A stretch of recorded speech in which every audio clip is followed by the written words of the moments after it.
Many people go through their entire lives still not knowing why they have never been truly happy. They try hard, make efforts, pursue, and then get disappointed. But the scary thing is not the disappointment, but that they do not know why they are disappointed.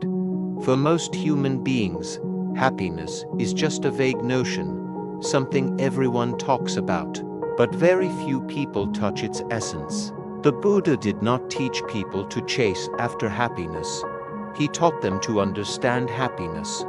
Those are two things as different as light and darkness. When the Buddha spoke of happiness, he did not speak in the language of dreams but in the language of cause and effect. He pointed out that happiness is not a reward, but a natural consequence of skillful action. To be at peace, humans must start from their own behavior, from very small choices in every moment. Happiness cannot come from desire but comes from wisdom that knows how to distinguish what is the cause of suffering and what is the cause of peace. People bow their heads before a Buddha statue not to beg for favors, but to remind themselves of the true aspiration for happiness, something that cannot be bought, cannot be borrowed, cannot be bestowed. That is happiness born from clarity. Humans pay homage to the Buddha because he showed them that the most worthy thing to respect does not lie outside oneself but lies within the mind that knows how to turn toward the good, knows how to examine every action by the light of wisdom. The problem is that very few people are brave enough to examine themselves like that. Most choose to follow the crowd. They choose the path that the crowd waves at. Money, fame, status, love, and pleasures. They see others laughing, so they run after them without knowing if those smiles are real or not. The Buddha called that the illusion of happiness, a collective dream that humanity is still sleeping in. Only when a person is willing to stop and ask if that person is truly happy, does wisdom begin to open its eyes. Wisdom is not born from words, it is born from doubt in the right place. Whoever is humble enough to look into the lives of others to learn, that person begins to enter the path. Whoever knows how to seek out contemplative people, those living with depth, with stillness, with experience, to ask about the path of peace, that person has stepped onto the first rung of insight. And the most correct question a person can ask is not how to be happier, but what within us is creating suffering. The Buddha once said, "True happiness only exists when we clearly understand the cause of suffering. For if we do not understand the cause, we are only exchanging one type of suffering for another. An intelligent heart is a heart that knows how to choose between small joy and great joy, between momentary satisfaction and long-term happiness. There are joys that come fast like a spark, brilliant then extinguished. There are joys that are slow like the dawn, but when they appear, they never leave." The Buddha taught that if one sees a greater happiness coming from abandoning a smaller happiness, one should dare to abandon it. That sounds obvious, yet it is something almost no one can do, because the heart often chooses emotion, while wisdom chooses results. Humans, therefore, are always pulled toward immediate satisfaction. Even knowing clearly the price to be paid, the Buddha pointed out that to have sustainable happiness, we must learn to combine reason and the heart, neither running after desires nor rejecting emotions, but letting these two parts illuminate each other. He used the image of a chess game. To win, one must know how to sacrifice chess pieces. Good players do not try to keep everything. They know how to let go at the right time. In life, it is the same. Whoever tries to keep everything will lose everything. Wisdom lies in the ability to give up. Giving up not because of boredom, but because of seeing a greater value waiting ahead. Many people refuse to give up because they fear loss, doubt the future, and do not believe that deeper joy is real. But the more they cling, the more they suffer. Immediate satisfaction is like a flame that burns bright and then consumes the person holding it. It leaves burns in the mind, leaves calm other imprints of unwholesome actions that people still think are harmless. A wise person understands that happiness which does not harm oneself and others is the thing worth seeking, and to achieve it, meditation is needed, not to escape life, but to deeply understand the mind. When the mind settles down, one clearly sees what is truly operating inside oneself. Meditation is food for the mind, nutrients for the person walking on the path of enlightenment while sitting still. Just with the breath, the mind returns to the present. Just by recognizing the breath going in and out gently, the mind has begun to dwell in peace. That feeling, the stability, calmness, and lightness is the beginning of true happiness. People who have never meditated will not understand why the breath is so important. But it is within the breath that we learn how to stay with ourselves, learn how to see the movement of the mind. Many people cannot do that because they are too afraid of silence. Silence forces them to face memories, regrets, fears, things they have buried for years, so they choose to running forever, and the cycle of work, money, and entertainment to avoid seeing themselves.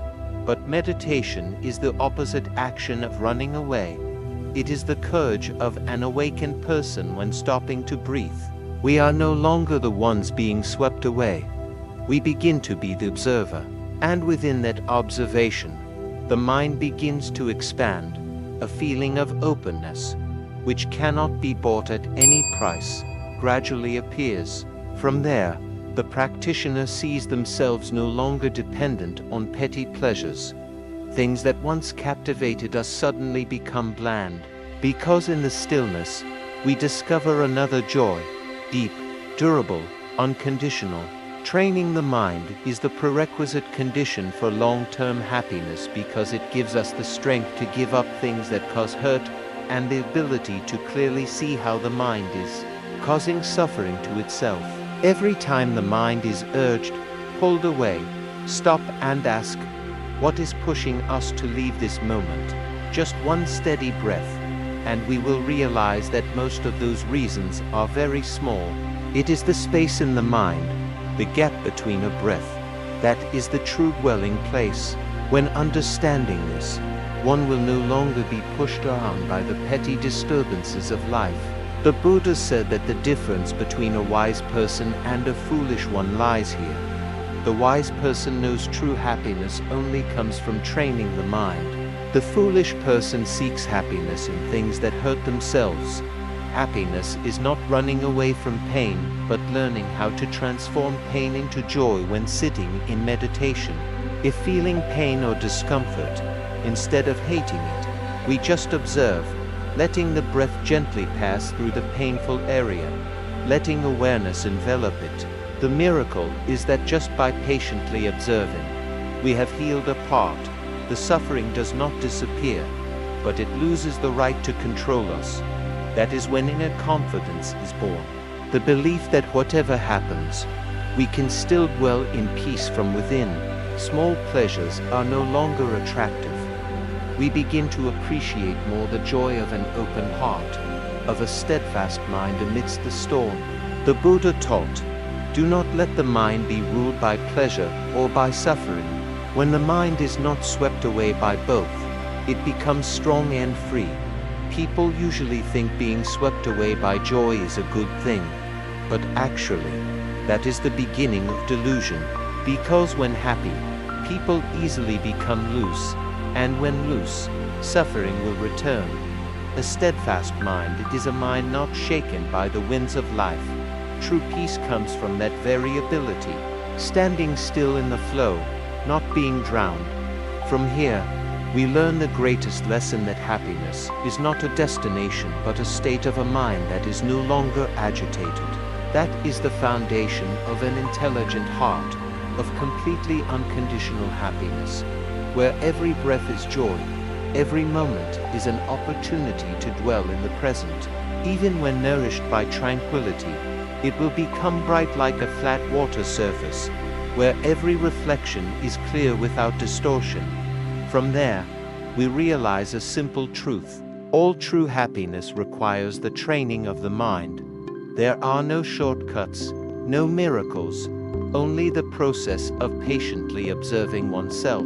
The ancients said, whoever conquers 10,000 armies is not equal to conquering oneself. That victory does not take place on the battlefield, but takes place in every breath. Every moment we refuse a desire, every time we know how to stop before a fit of anger.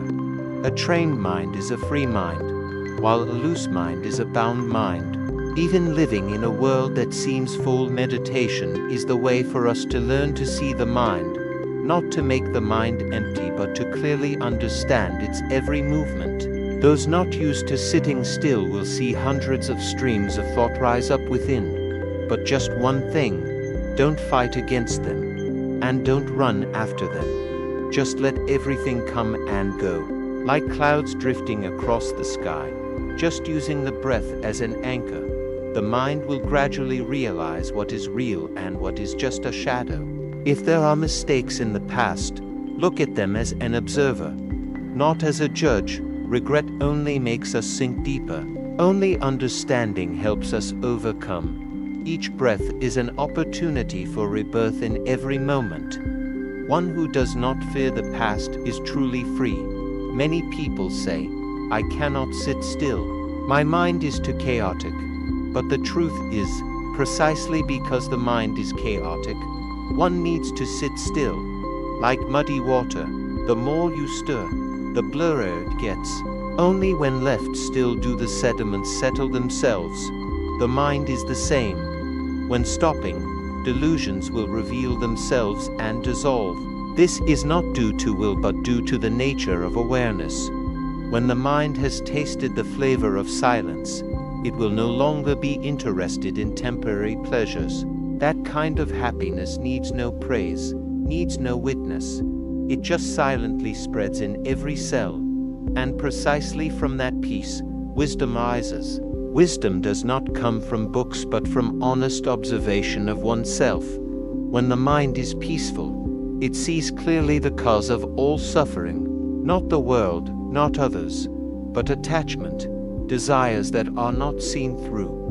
We begin to understand, suffering does not come to punish, but to awaken. The Buddha called that the joy of concentration, a conditional joy, but more reliable than any other pleasure. It does not come from the outside, but from within wakefulness. In that moment, a new door opens for humans, a dimension beyond time, where happiness is no longer governed by gain and loss.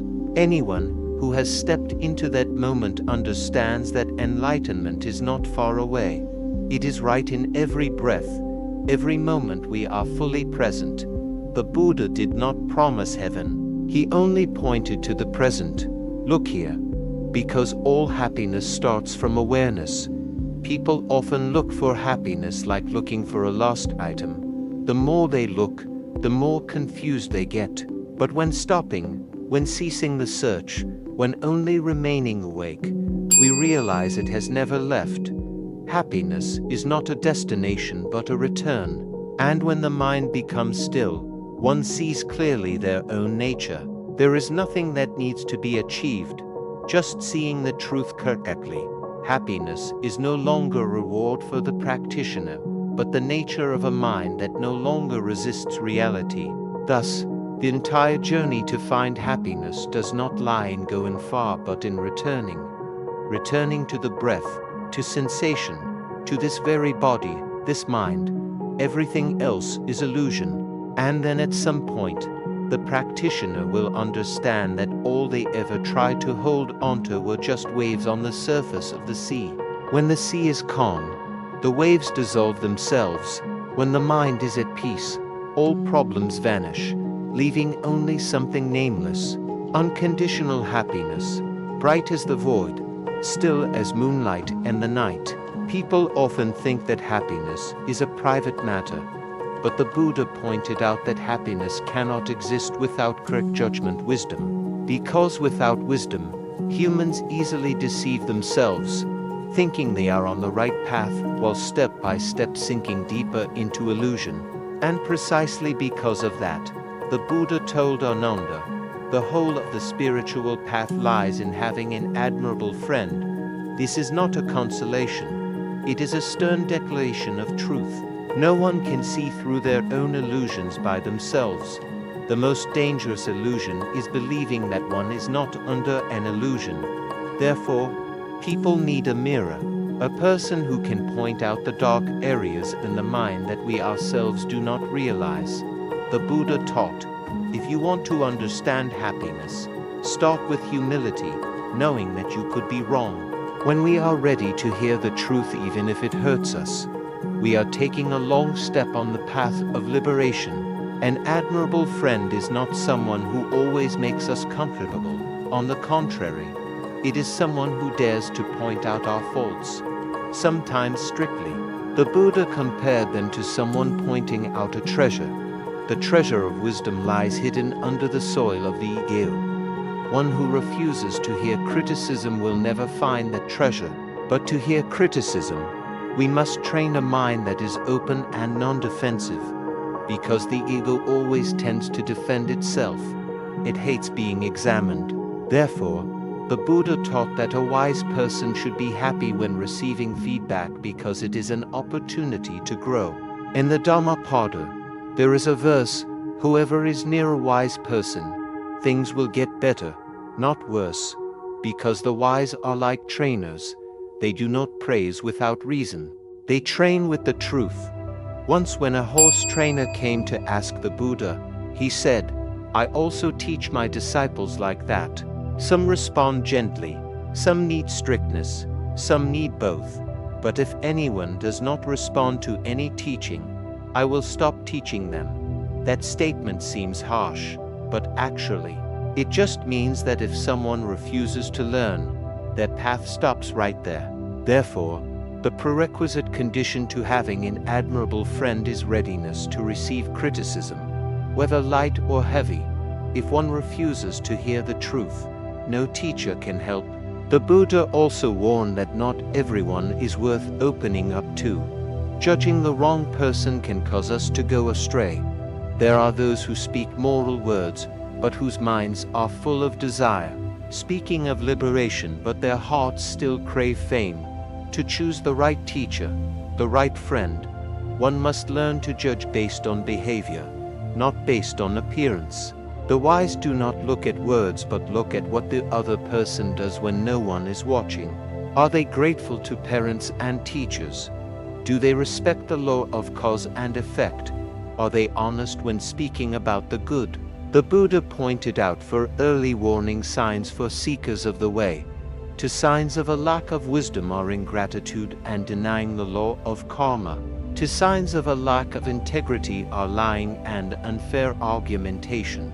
Anyone who has one of these four signs, stay away. Integrity and wisdom are the two wings of a bird. Lacking one, the bird cannot fly. A person with knowledge, but without honesty, will distort the meaning of truth. An honest person lacking wisdom will be vague in action. Wisdom leads the way. Integrity keeps the direction. To recognize these qualities, the Buddha taught one must observe for a long time. The wise do not rush to believe, do not rush to worship, and also do not rush to reject, like King Pasenadi. When he saw naked ascetics, he knelt down because he thought they were respectable. But the Buddha said, only when you live with them, observe them long enough, will you know the truth. It turned out they were just spies, having no virtue at all. From there, the Buddha taught not to let appearance deceive regarding the essence. There were times when people admired extreme asceticism, or admired fame, degrees, or a gentle outer appearance. But true wisdom lies not in appearance but in how a person faces their own mistakes. And to help people avoid falling into delusion, the Buddha taught the way of healthy judgment, not the superficial kind of judging, but deep observation. It is like a music teacher listening to each note a student plays. The teacher does not criticize the student for being bad, but listens to see if the intention and execution are in harmony. If it is wrong, she points out the mistake so the student can correct it and play again. That is the way of correct judgment. Not targeting the person but targeting the action. Not condemning but finding a way to help them improve. When we learn that method, we also learn tolerance for ourselves, because we know that mistakes are just part of the process. A person who knows healthy judgment never loses self-respect, nor becomes complacent. They understand that every action is a lesson. Every mistake is an opportunity to look deeper. Thanks to that, the mind becomes increasingly refined, and awareness becomes increasingly bright. The Buddha taught Rahula, his son, look in the mirror and examine your actions. If you see yourself causing harm, speak with a knowledgeable person, and learn correct shame. Not shame because of yourself, but shame because the action was not yet worthy of a wholesome mind. This is the kind of shame found in people of high character, not an inferiority complex. It is a purifying fire, not a burden. The Buddha also taught that to train the ability to judge, mindfulness is needed, not the non-judgmental kind often misunderstood by people today, but clearly remembering what has been learned so as not to repeat mistakes. Mindfulness is like the gatekeeper of a fortress, only allowing good things to enter and blocking unwholesome things. When there is mindfulness, we do not forget yesterday's lessons. When moral memory is held firm, we begin to live more alertly. From there, we see clearly the power of judgment. It helps us know to stop at the right time, speak the right words, and do the right things on the path of the mind's growth. Every judgment is like a chisel strike on the very core of a human being. If judged wrongly, it hurts and closes the door of the heart. But if judged correctly, it opens up the light of wisdom. The Buddha taught that clear-sighted judgment is not to incriminate, but to illuminate. It helps us see clearly the operation of cause and effect, see clearly what brings peace and what leads to harm. When a person trains the ability to observe actions without identifying with them, they have stepped onto a new rung of wisdom. That person can say, I was wrong in this action, without needing to say, I am a wrong person. This small difference is the root of freedom, because when no longer bound to the ego, humans can correct themselves without fear, can look straight at mistakes without feeling humiliated. True mindfulness is compared by the Buddha to a sentry at the city gate. That soldier does not doze off, does not let strangers intrude. He knows clearly who is allowed in and who must stop. Likewise, a person with mindfulness guards their mind, not letting greed, hatred, and delusion sneak into cloud perception. When mindfulness becomes a habit, judgment naturally becomes accurate, because the mind already has the foundation of wakefulness.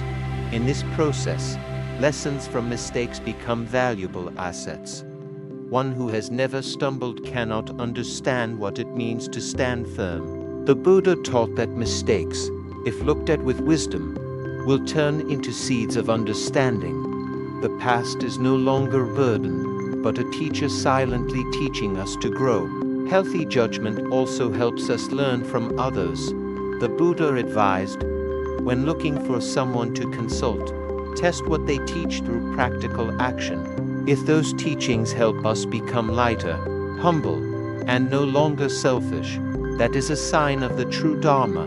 But if it makes us arrogant, argumentative, or conceited, that is a sign of wrong views. One who knows how to judge does not look for friends to flatter each other, but looks for friends to reflect the truth. That relationship is not for comfort but for awakening. In sincere exchange, both illuminate each other. And when one person matures in wisdom, the other is also lifted up. The Buddha emphasized that judgment is not cold. It needs to be enveloped by loving kindness. Loving kindness helps us judge without criticizing, helps us speak frankly without hurting. Wisdom is only truly complete when accompanied by loving kindness.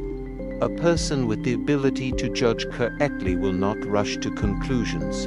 because they understand that every action has deep underlying causes.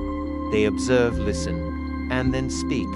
They look at others with eyes of understanding, not with prejudice. When the mind is calm, all evaluations become gentle because they are no longer driven by emotion. A person who achieves this wisdom becomes a living example for others, because their actions radiate a kind of silent power, the power of clarity. They do not need to argue to prove right or wrong. Their way of living is the teaching itself. The Buddha also warned about the trap of arrogant judgment. When thinking one has understood everything, a person stops learning. Wisdom at that point is no longer light, but becomes a fire burning away humility. Therefore, the Buddha taught to always view oneself as a learner, even while examining others.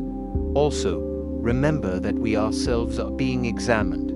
Maturity in judgment is a parallel process, simultaneously training oneself to become clear and choosing wise friends to be illuminated by.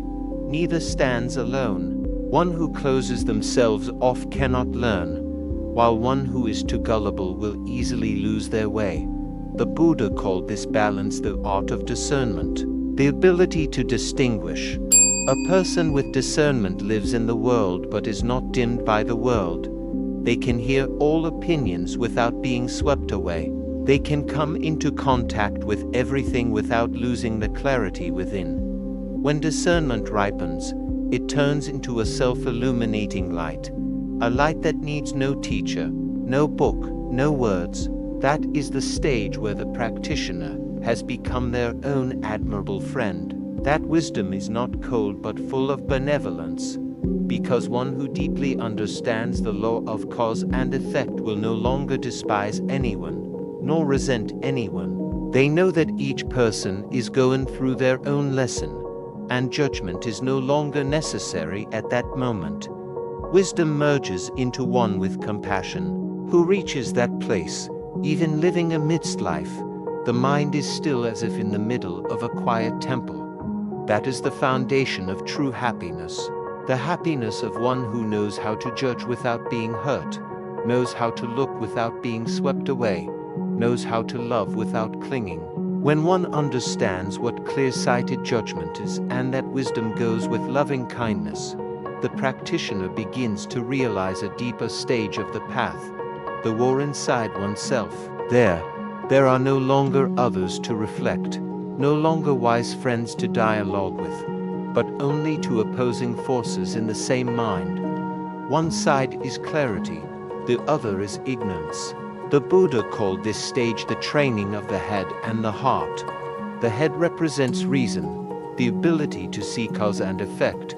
The heart represents emotion, life energy, and compassion. When the head and heart are not in harmony, humans live in conflict, understanding one way, acting another, knowing what is right, but still doing what is wrong. But when those two parts meet, happiness is no longer a distant thing. Honesty in every breath is the most decisive factor of this path, because every breath is a choice to stay or to run away, a choice to be clear or to give up. Those who have never faced their own minds will not understand the power of those tiny decisions. Many people think spiritual practice is a distant thing reserved only for monks. But the Buddha taught that living a lay life or a monastic life decides nothing. What matters is the level of honesty with oneself. If in a moment of anger, we know we are angry and do not let the anger dictate our actions, that is already a step of practice. If in a moment of desire, we realize greed is rising, that is also a moment of enlightenment. Enlightenment is wakefulness right within each small choice. Spiritual life, therefore, is not escaping the world but learning to fight within this very world, but fighting with awareness. The Buddha once compared the practitioner's mind to the mind of a warrior, not a warrior on the battlefield, but a warrior in the silent war between clarity and obscurity. The enemies in this battle do not come from the outside. They speak with our own voice. Just this once, It's okay. Everyone is like that.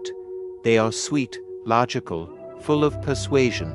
And a person lacking wakefulness will surrender in the blink of an eye. But a person with wisdom will know that every surrender is a loss of freedom. Therefore, the wise person chooses to die amidst a clear decision rather than live in a clumsy decision. The Buddha taught that every correct effort counts. Even if the result has not come, fighting and failing is still better than not fighting. Because in every attempt, a seed of understanding is sown, and those seeds over time will sprout into self-mastery and clarity. The practitioner gradually realizes the real enemy is not the bad thoughts, but the identification with them. When a thought arises, we immediately call it my thought. And so, instead of observing, we get swept in. But if we simply recognize a thought is being born, a thought is dying, we will see they are like clouds drifting across the sky, with nothing to cling to. When we do not identify, we are naturally free. The bullets of desire or fear fired at us will fall to the ground before touching the heart. This is the art of the spiritual warrior. Not fighting back, just not getting hurt. The Buddha said that in the process of dependent origination, breath appears right after ignorance. This means the breath is the bridge between delusion and wakefulness. When we master the breath, we are opening the way out of ignorance, because the breath is the fabrication of the body, the foundation of all emotions and behaviors. Observe carefully. When worried, the breath is rapid. When angry, the breath is heavy. When afraid, the breath shortens. The breath is a mirror reflecting the mind. Therefore, breath meditation is not a technique, but the art of listening to oneself. When knowing how to breathe correctly, we are restructuring the energy in the body and mind. Regular breathing will soothe emotions, dissolve stress, and soften all rigid thoughts. From there, perception becomes flexible, wisdom becomes bright and sharp. The practitioner clearly sees that just by breathing with mindfulness, all suffering takes a step back.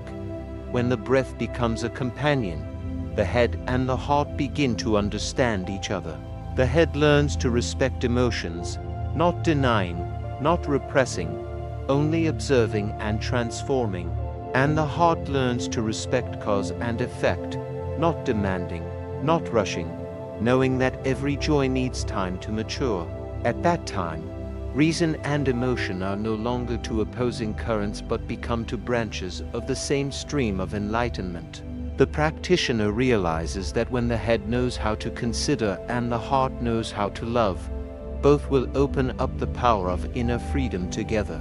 The Buddha once said, "Whoever masters the mind, masters the world."